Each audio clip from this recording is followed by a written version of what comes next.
So did you struggle with a particular subject when it came to education? I think Hindi was a thing that I was study challenge was a challenge for me in Yeah, writing. were you this curious kid, the class topper, or the one always in trouble?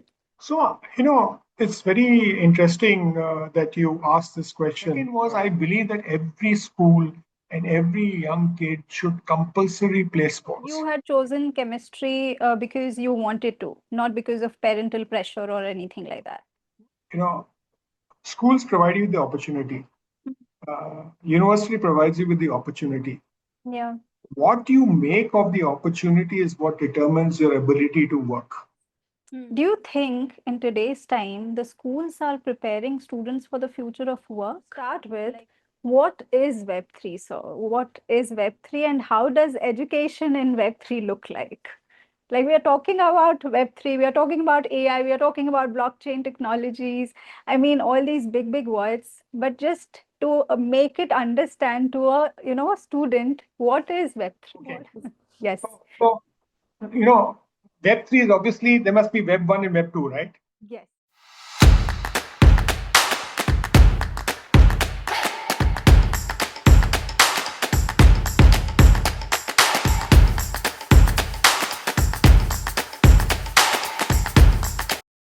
Hi, everyone. Welcome to TEDucate, your go to podcast for exploring higher education like a pro.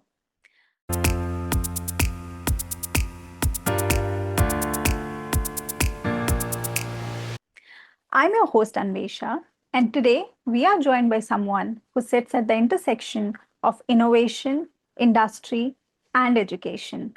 From spearheading skilling initiatives at National Skill Development Corporation to shaping conversations around Web3, he has had a ringside view of how the world of work is evolving and what young people need to do in order to stay ahead. Let's welcome Mr. Dilip Chenoy, the chairman of Bharat Web3 Association and the former Secretary General of Federation of Indian Chambers of Commerce and Industry. Hello, sir. Thank you so much for accepting my request and being a part of this podcast. Thank you, Anvesha. Thank you for having me. So, before we get on to the questions about the future of work, higher education, AI, Web3, I'd like to take a moment to reflect on your formative years because I genuinely feel that there are certain moments in your childhood which play a pivotal role in shaping the individuals that we grow into. So, my first question is about your childhood, about your early schooling. So, how were you as a student? Were you Yes, this, yeah, go ahead. yeah, were you this curious kid, the class topper, or the one always in trouble? So, it's very interesting that you asked this question Yeah. because I think, I was a very active kid. Okay. Okay.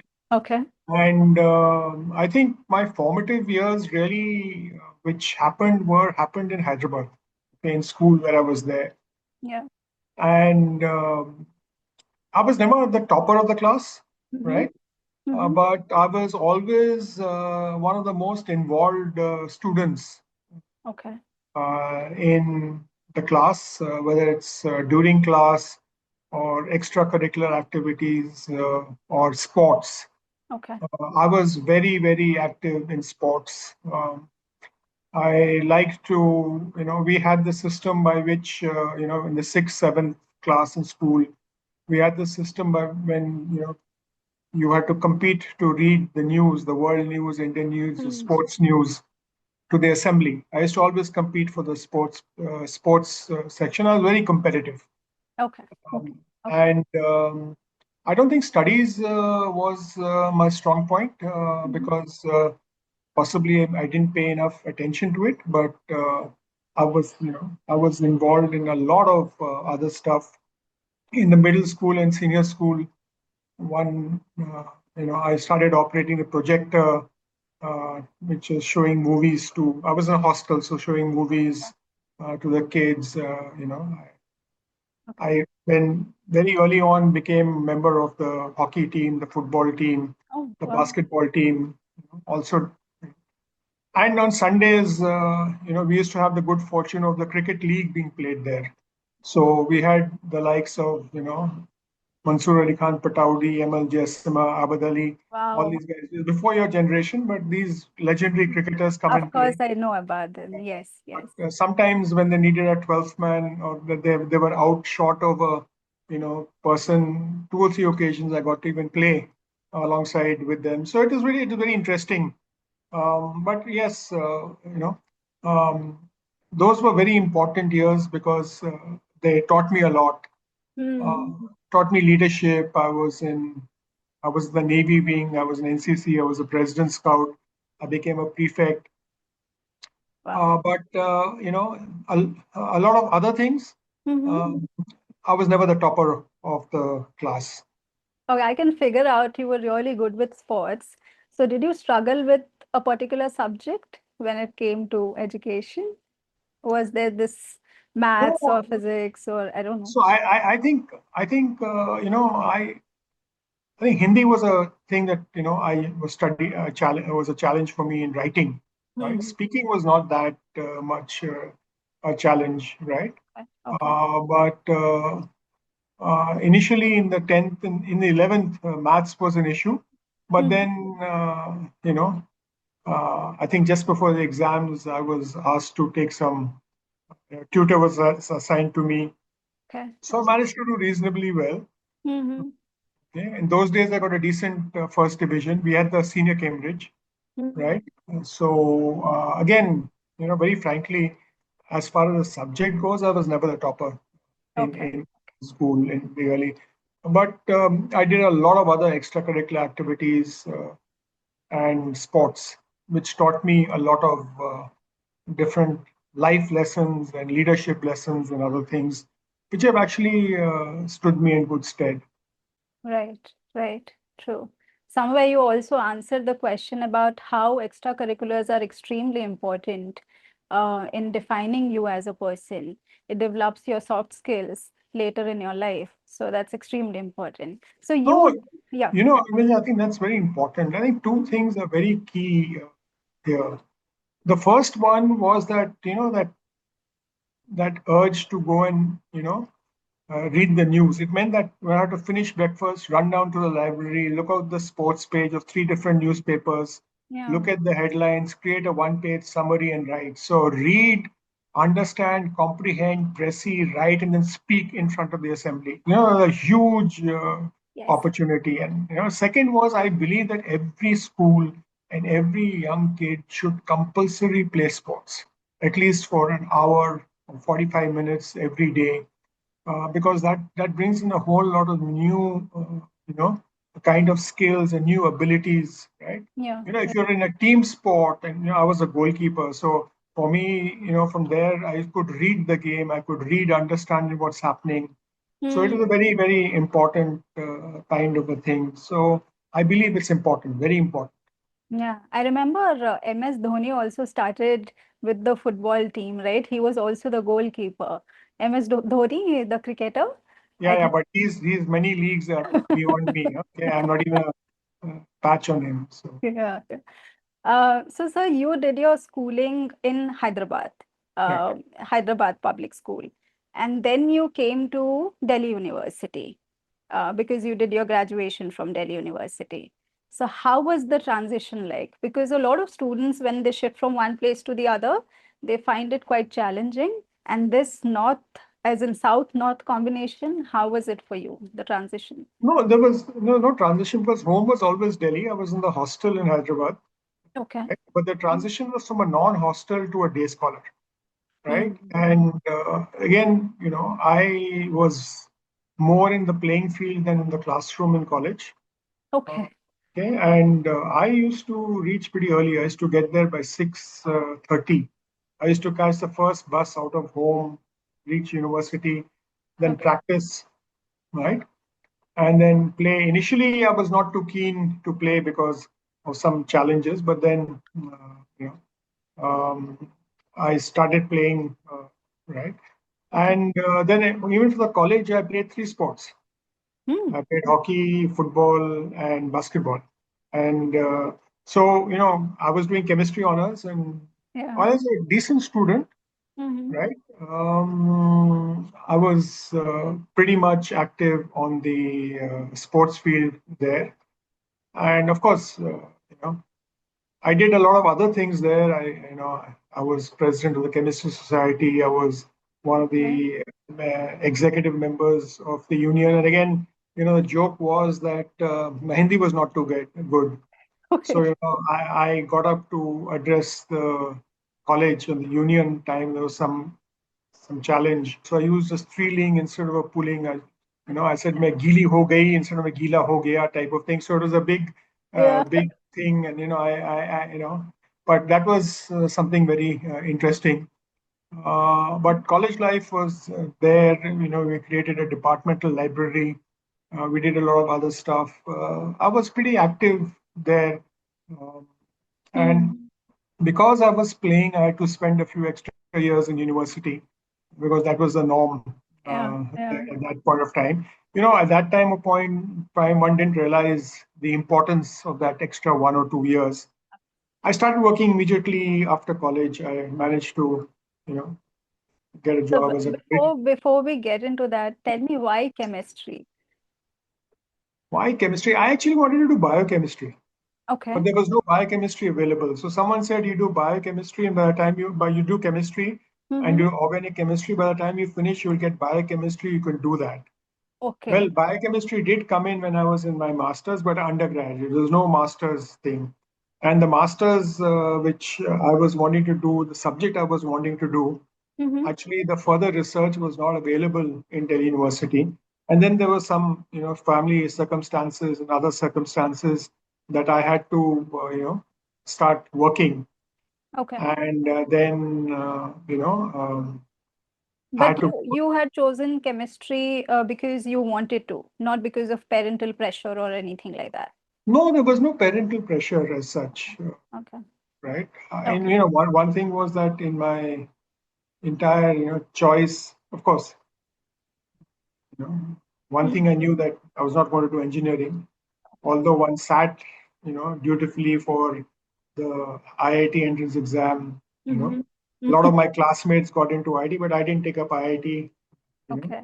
and then I thought I'd do chemistry and biochemistry going forward. I actually wanted to become a do some work in biochemistry, Mm-hmm. really inspired by some members of the family. My grandfather was a doctor, Okay.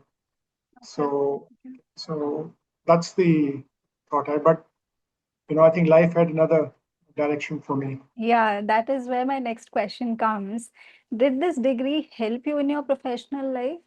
Because of a lot of times, students they get into certain subjects because of parental pressure, and somehow later in their life, they just don't find it suitable for their life. Um, then comes, of course, the great resignation things and mental health and all of that. So, did it help, so the degree when it So my comes to? first job was as a quality control chemist. So Okay. it was directly because I was doing chemistry. It was a soft drink bottling plant, Mm-hmm. right? But again, it was in Jaipur. And luckily, I managed to also start doing, administrative work there, and started, semi-managing the plant, doing the excise and and the sales tax. My writing at that time was very good. If Okay. you see my Okay. writing now, you'll never believe that my writing was good. But I did a lot of the work there, which is writing checks, writing reports, etc. Okay. So in a way, to my first job, it helped me. Then after some time, I got my second job, which was in a company called MC Sales Services Products Private Limited, which was into dish antennas. Okay. Okay, Okay. Yeah. Yeah. and that time, there was no television channels. There were only one or two. It was not Mhm. like the the dish antennas or home Yeah. antennas you get now. There were larger antennas. There were community systems. They were more expensive. Mm-hmm. But one thing happened. Two things happened in my Jaipur job and in my MC job.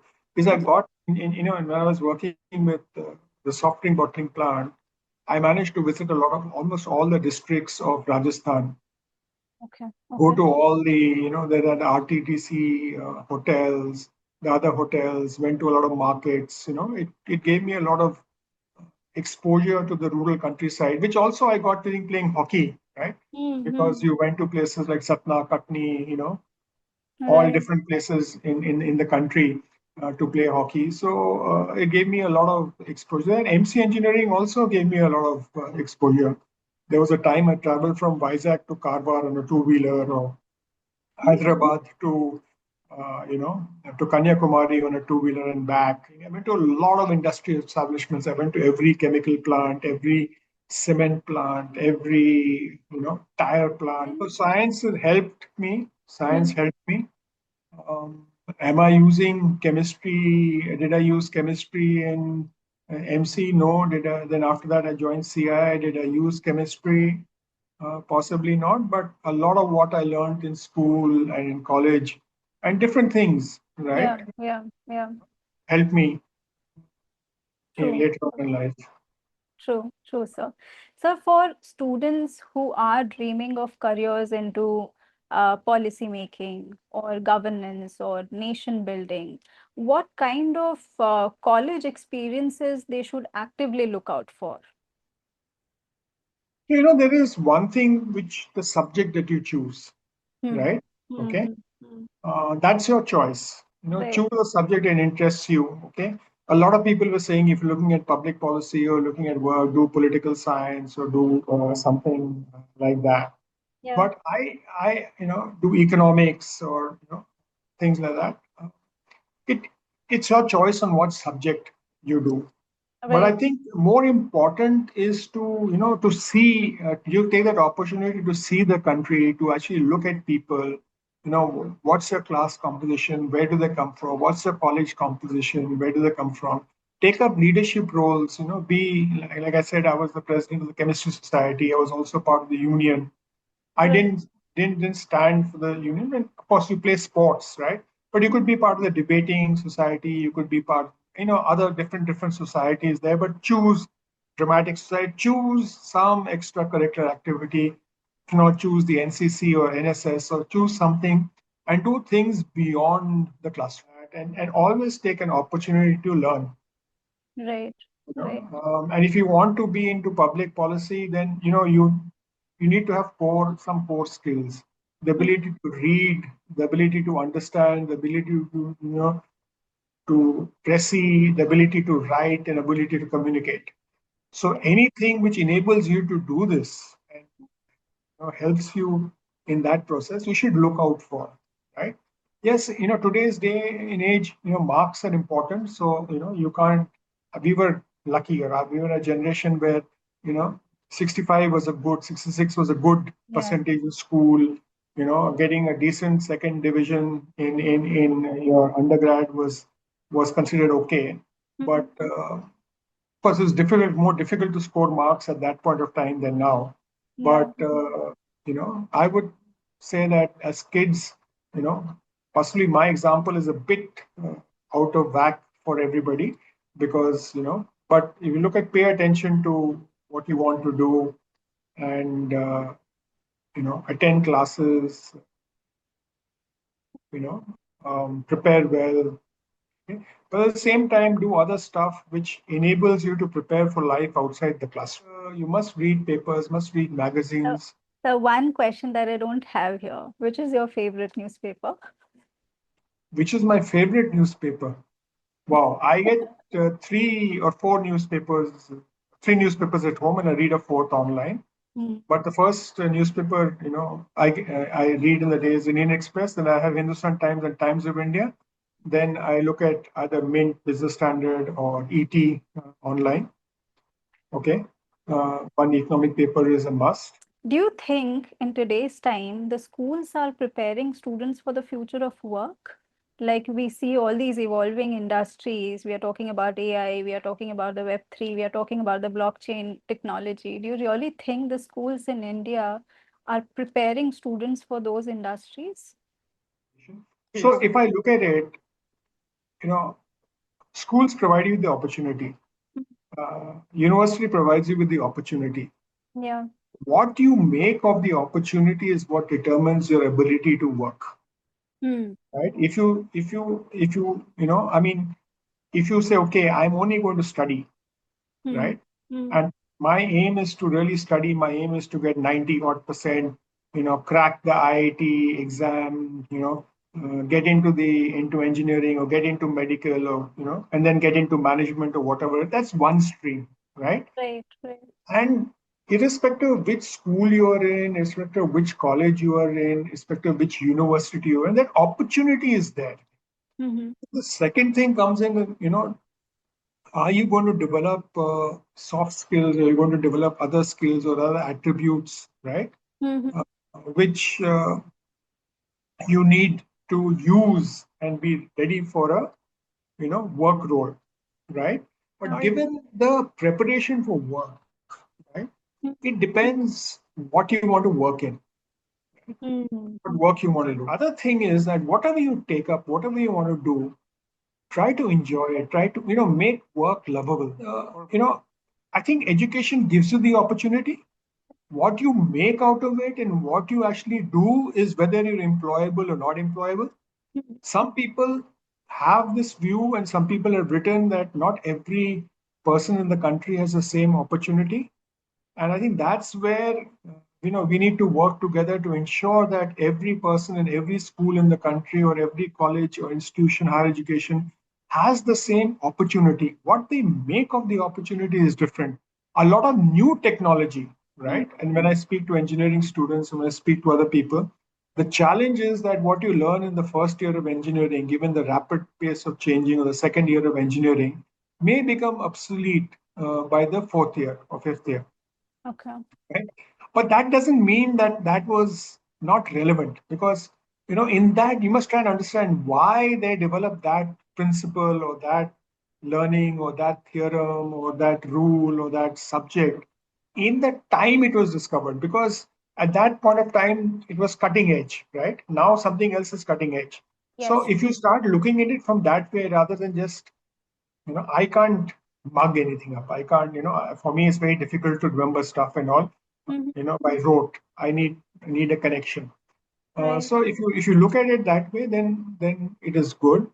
But yes, the new education policy talks about curriculum change, Mm-hmm. talks about a 4 year, undergrad program, 1 year's master, looks at changing the curriculum, doing more real world relevant stuff. I believe, given Web3 and and blockchain and all of that, it has to be started to be introduced in schools. We need to bring in such things in school. Again, the challenge is there. How do you manage a timetable? We need to offer courses, to students in colleges. And since we're getting to a no code kind of a situation, even arts or commerce students can actually leverage blockchain Mm-hmm. and Web3 there. So it's a new, artificial intelligence is another subject. Currently, artificial intelligence is overshadowing the other technologies. But I think the challenge here is that we should not let it overshadow. We should continue working in areas of blockchain, and you know digital assets, real world assets. Those activities which are actually going on there. India has the opportunity to be a world leader Yeah. in this space. And we should miss that opportunity like we've missed in the Web 2 world. Mm-hmm. We also have the youngest population. That is also something that can be taken advantage of. Sir, in one of your education talks, I remember you spoke about the importance of PPP. And you also mentioned how it is actually skilling India and it's not killing education. What sort of partnerships, my follow-up question is, what sort of partnerships is needed between industry, startups, and education in order to make the future of education strong and robust? Yes. One of the challenges here is, that if you look at the location of education institutions in the country Mm-hmm. and you look at the locations of industry, Mm-hmm. right? Not every education institution or not every school has an area or location where a person can go and do on the job training, or can do an apprenticeship or do an internship, etc. And that is a challenge, and the government and the UGC has further complicated it by saying that people from one state in a university in that state cannot go and do an apprenticeship in another state. I think that has to change in the immediate future, and change very quickly, because you have to allow mobility of people within the country. And the prime minister says, one India, one tax, one India, you know, one ration card. So why not one India, one apprenticeship or internship opportunity. And in the internship program announced that there's no such bar that person from one state cannot go and do a internship. I don't know why it is done in the education system. So that one aspect you have to address. The second thing is, therefore, if you look at the startups, Yeah. right? Yeah. We are looking at startups in a very narrow way. Okay. Okay. We are looking at startups as the ones, or the 1 lakh odd institutions that have been registered with Startup India, with the Ministry of Commerce, and they are doing, whatever they're doing, whether it's in the medical field, or in the delivery field, or in the technology field, in space, or whatever startups they're doing, developing a new product. Even an association like BWA qualifies to be a startup, right? Because we're a new organization. But there are other type of first-time entrepreneurs who are also startups. Yeah. There is no institution or no industry in the world which at some point of time has never been a startup. True. True. We fail to, that when we look at these large corporations, we fail to understand at one point of time there were also, one person and two persons or three persons in Yeah. a garage or setting up a factory, etc. It's a different thing. Okay, they may have access to finance or something else, but everything. But even in a village, a person starting a kirana store for the first time is a startup, Yeah. right? Or starting a vegetable vendor shop. People don't understand how much capital a normal vegetable vendor or a fruit vendor actually invests. If you take at a time, if mangoes, right, let's say in Delhi, 200 rupees a kilo, right? Okay. And this person sells them at 200 rupees, but he actually gets 30 to 40 kilos of mangoes on his cart. Yeah. Yeah. Do the maths. Yeah. Right? Sometimes they have 100, right? So, and that's a daily turnover. Mm. And he's got to have access to that cash and, whatever. Therefore, even if you look at the plumber or the electrician or the beautician, and therefore the PM's, scheme, Vishwakarma scheme, is actually understanding that. How do you get them, upskilled? How do you enable them to happen? How do you get them a loan to buy new tools? The tradition in India was that that the person owned his own tools. Whereas in the West, the tradition was you went to a store and you hired the tools for a day. Okay. Okay. Okay, so if you're looking at how could startups and education institutions and industry collaborate to make a better India, there are 3 or 4 different levels that can operate. The first level is, okay, can we look at, for example, this medical startup which has now developed a way to do non-invasive blood testing, hemoglobin, and you don't require a phlebotomist, or you don't require a lab to analyze hemoglobin, Okay. etc. It's a great thing for India Yeah. because we're hugely anemic. There are startups who are working in diabetes and how to control it and whatever. Again, India is a diabetes capital of the world. So how do universities like IIT Madras, or even like Centurion or other such entities there incubate such startups, right? Connect them with industry and connect them to go out to actually take their products to the world, right? Yeah. You're seeing even there's this group, incubated out of an engineering college that is doing space satellites, small satellites, right? We displayed them in the India Pavilion in Dubai, right? So you need, industry, startups, educational institutions to collaborate. Education institutions can get and develop incubators. They can get industry faculty to actually teach, right? Yeah. They can get startup people to come and share their dream with people. Yes, Okay. so there is a lot of collaboration that could be done in terms of exchange of experiences, internship. Why can't every startup, 1 lakh startups, each startup has, takes an intern, 1 lakh interns. Second is that there are a lot of challenges that we need to solve as a country. I talked about medical, but Yeah. if you take about any thing, you take about, how do you, develop cutting edge technology in defense or cyber security or Mhm. other, even in blockchain or in AI, right? Here is where startups, industry, and education institutions can collaborate. True. Um, Sir, for decades, India has always been degree centric, as at least the students in India have been degree centric. But recently, like we were talking about startups, we were talking about edtech platforms, they are offering these courses that actually makes a student job ready within just 3 to 4 months. So does it signal a shift that, there might be a day wherein, colleges or schools might just become irrelevant or degrees might become irrelevant? Is there a possibility that we are looking at? So, let's go back into the early days, Hmm. right? Yeah. There were doctors. We called them something else, but there were no medical colleges. Oh, right. True. There were people who were building and doing a lot of engineering work. There were no engineering colleges.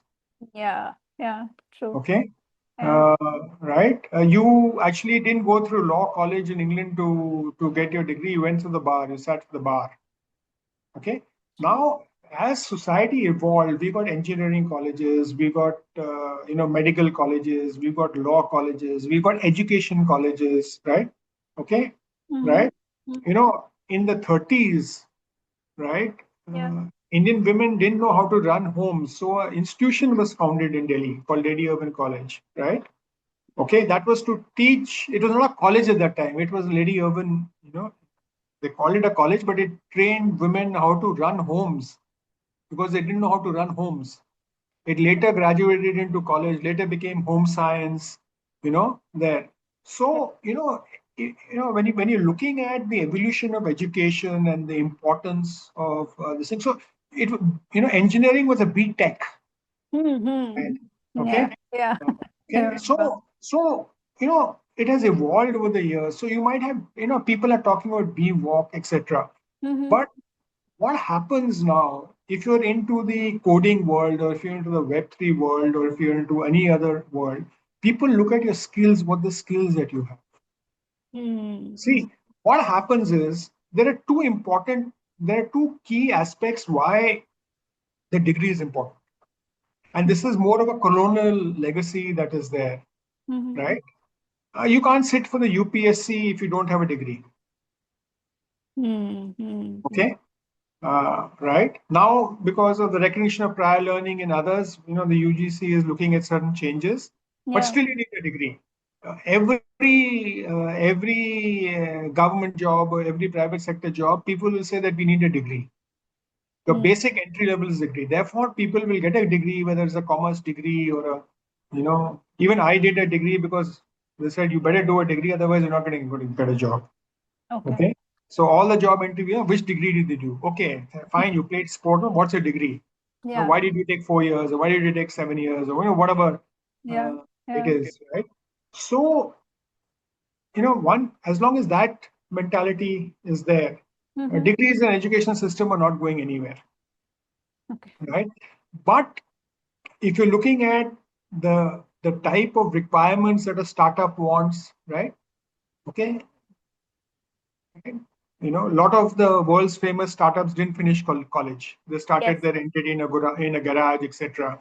And Yeah. later on, they acquired whatever education it was or whatever it is. How the world will evolve going forward, your guess is mine. You'll be around to see it changing, or not changing, or becoming more of the same. Mm-hmm. But eventually your progress in your job Mm.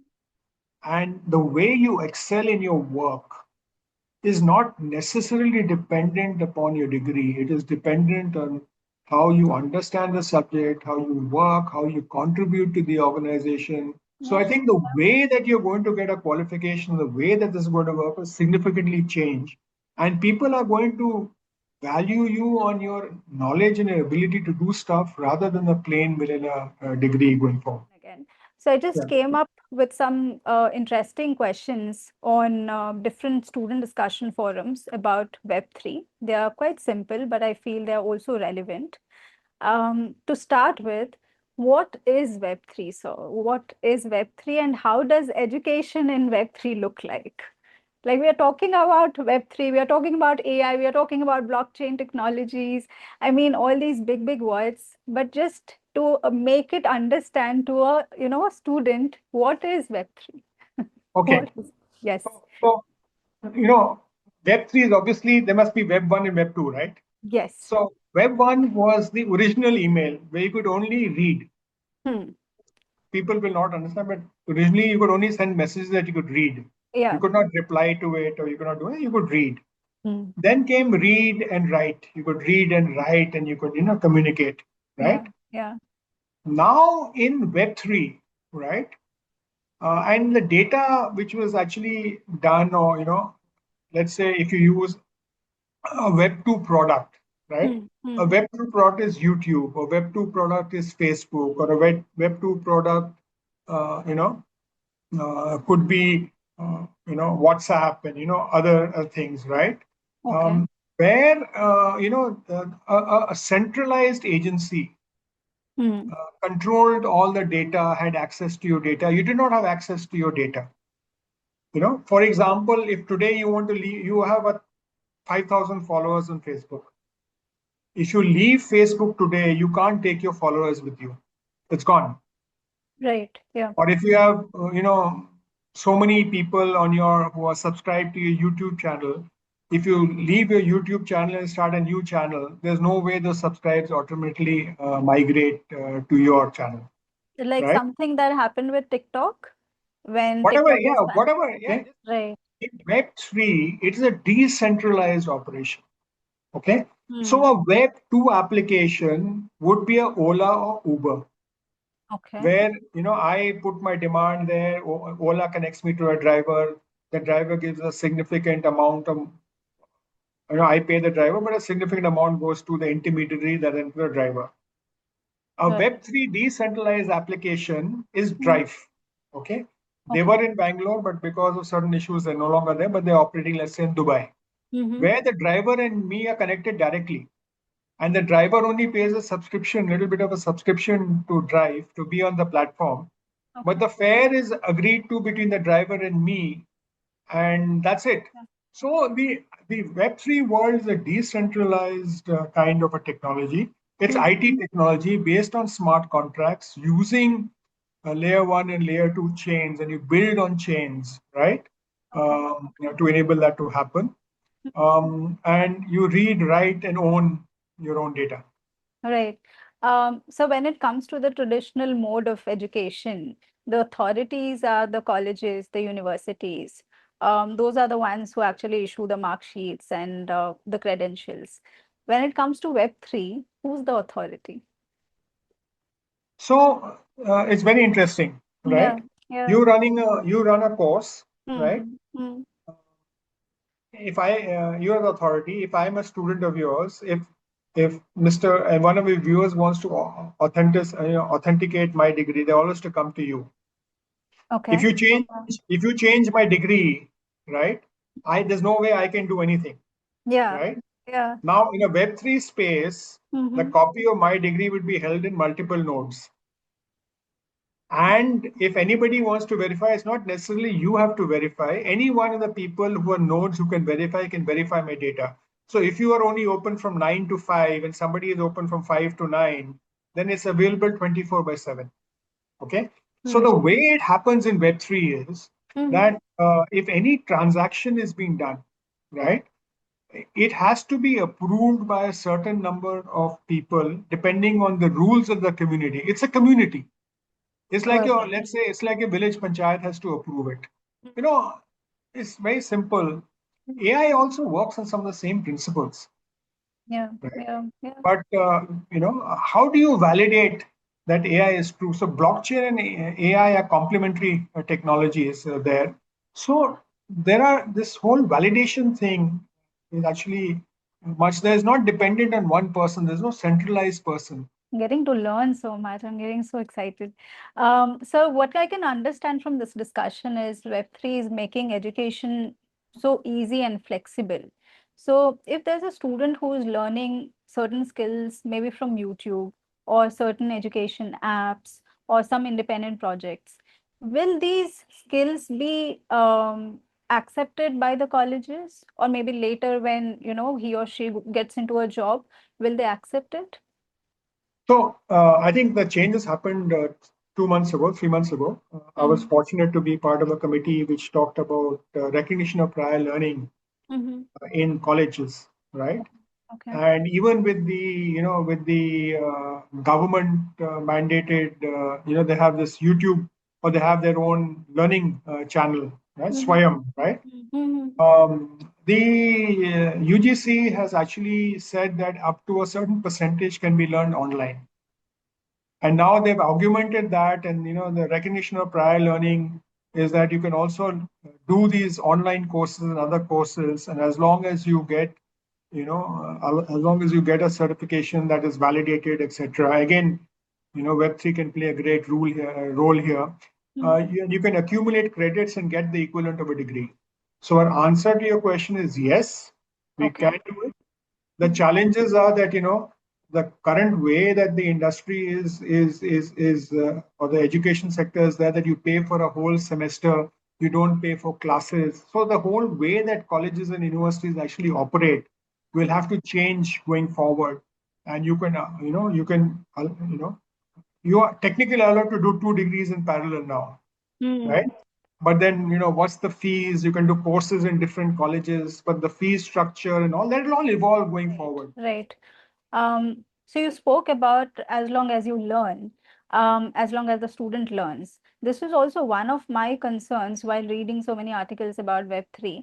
How do we ensure that the student is actually learning and not faking it?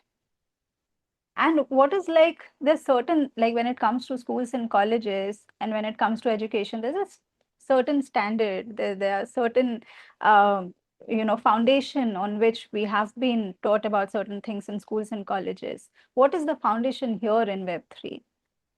No, no. So you're mixing two See? or three things. So Okay, let me okay. let me.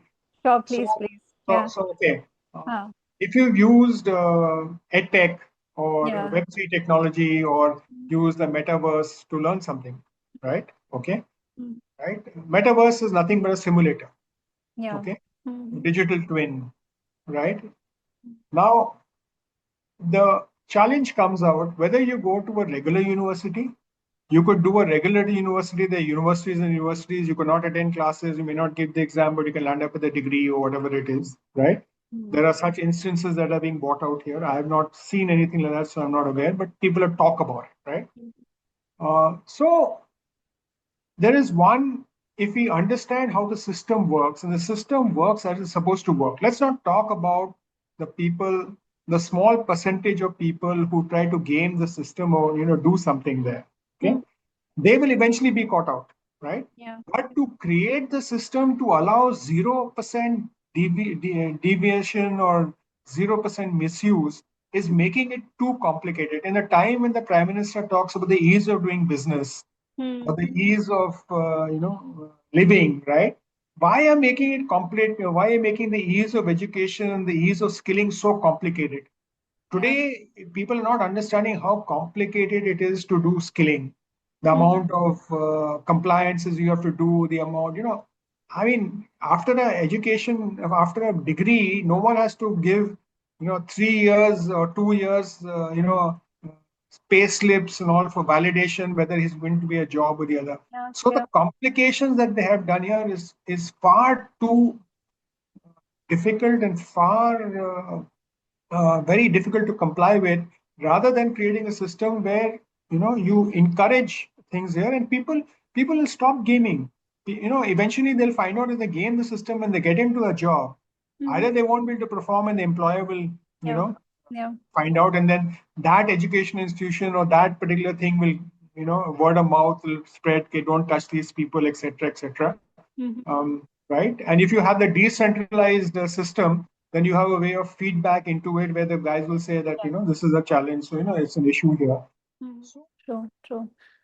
So would you like to recommend some of the courses to a student maybe trying to develop certain Web3 skills? Are there any specific courses would you like to talk about? yeah. So, the very interesting thing is that, Mhm. if you're looking at programming and creating a product and all, a lot of people talk about Solidity and, things like that. You need to have Python and some kind of a base there, Mhm. right? But what is interesting is that if you want to develop projects on layer one chain, they're layer one, like MS-DOS is the fundamental of Microsoft, and you build on that, right? Yeah. This operating system. Similarly, you have layer one technologies. There are a lot of different technologies. You take members of, let's say, BWA, whether it's Avalanche or Aptos or Jumbo Chain, Polygon, right? Polygon is a layer two chain, right? But these layer one chains, or Ethereum is a layer one chain. Blockchain also was a layer one chain. Blockchain has got different aspects. Bitcoin was a layer one chain, but it's different aspect. But if I take Ethereum, Ava, and others, these people actually offer courses in different colleges, and Okay. they offer you the ability. They offer you through various hackathons to develop products and systems. It doesn't cost you anything. So Mm. if you're really interested, right, currently I think there are two or three hackathons which are actually very live at this moment. One is the Aptos one, and the other one is the Algorand, thing. They both are looking at going to different engineering colleges and actually doing that. So if you're a student and you want to get there, look at the opportunities that these companies are offering, Mhm. where you can use their chain to build on it. There are a lot of in most of the cities in India, Pune, Bangalore, Orissa, Yeah. even Guwahati, they have their own communities. They have the Pune DAO, the Bangalore DAO, Delhi DAO, Noida. There are many. So if you reach out to them, find out what it is, etc. Yeah. And Ethereum has, of course, the ETH conference in India, and Mhm. you're only entitled to work to attend that if you've done some work on the Ethereum chain. Yeah. So there are a lot of stuff which you can do. Mm. It's really open to you, and there's very little cost involved in it. You need a computer. You need to, of course, you need electricity, and you need the perseverance to do that. Right. So we have spoken about higher education, we have spoken about the future of work, we have also spoken about the courses and the roles. We have not touched the teachers. Like I can see a lot of students trusting more on AI tutors and these edtech platforms. I just wanted to know from your end, what is the evolving role of teachers in a tech-based ecosystem? Like, No, what do they? one of the jobs that was going to disappear was a rote teacher. Hmm. This was a study done by an institute in Russia, and also the World Economic Forum and all on that. So teaching as a profession is going to change. Hmm. Hmm. Okay. And I think examination as a means of evaluation is also going to change. Okay. Okay. Okay. But there is no alternative yet. Nobody, open book examination is a very interesting concept. So, there's a whole different thing that you can do there. Hmm. Right. But teaching, unfortunately, what is happening, Resha, and the problem here is that Yeah. you only have X number of hours in an undergraduate course. Yeah. But by the time you sleep at night and get up in the morning, the knowledge has doubled. So, what happens here is, right, that let's say if I'm doing a course, I'm doing environmental law, right? Okay. In environmental law, there is, Environment Pollution Act, there is Air Pollution Act, there is Water Pollution Act, there is Wildlife Act. There are 20 acts, Hmm. right? But the examination paper has only 10 questions, five sections and 10 questions, out that you have to answer five. Yeah. Now, you can't possibly study all the acts, right? True. And therefore, as students, what everybody is saying is trying to game the system. Which are the last few questions, which are the questions that come, which are the acts that are important, which are not, because you don't have that much time to study. Yeah. It's not a problem. Of course, the guys who have time to study maybe prefer better, and the people who prepare the 5 and 10 questions and go, they also have the same thing. But the challenge is that the examination system and the way we evaluate, right, in the education field is different. And then the teacher will also be different. Today, you know, who's the best teacher in a college, right? Mm. Depends on the student's perspective. A person who comes and does the whole course very well may Yeah. not be the best teacher. He might actually be a very good teacher and the best teacher, but in the eye of many students, you know, he or she is not the best teacher. Yeah. If True. True. someone comes into the class and says, okay, I'm doing these 5 questions, these are the 5 questions that are going to come in the exam, and out of them 5 come, then that person is put on a pedestal. So the True. way students also evaluate Yeah. Yeah. is different. And True. therefore, the whole education thing has to actually undergo a different kind of change, more term papers, right? Like the way you're mentioning, I can't see a slight change, sir. I can see a major change in the way things would be evolving for sure.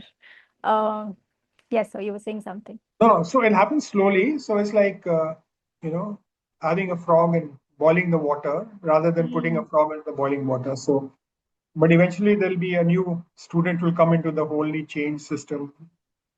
absolutely. I hope it's not so scary, and the change is good.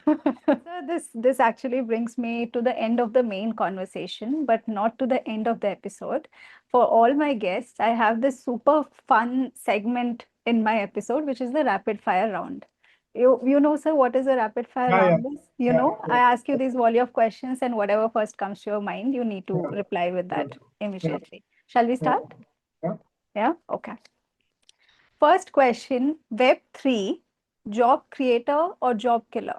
Job creator and economic value creator. Okay, okay. Which Indian state do you think is leading in digital education reforms? Difficult one. I really don't know. I won't be able to say You because want? depending, school, but the national, there's only one national portal, so I know. Okay, okay. Metaverse or real universe, where would you rather work for a day? You work for a day. Real universe, but Yes. you have to work in the metaverse in the real universe. You can't work in the metaverse from outside the real universe. Okay, okay. One skill every student should master before 2030. One skill that every student, Should master. communication, Yep. communication, Okay. Okay. What's more critical for India's future, innovation or regulation? innovation. Okay. One political leader, present or past, you think truly understood the power of education? Hmm. Mm. Mahatma Gandhi, especially when he said "Nai Talim," the new education. So it's very, if you look at it, new education always changes. Yeah, Web3 is new education today. right. Nice. Okay, if you had to start your career all over again in 2025, which field or what field would you pick? I won't change. You won't change. You're happy. Okay.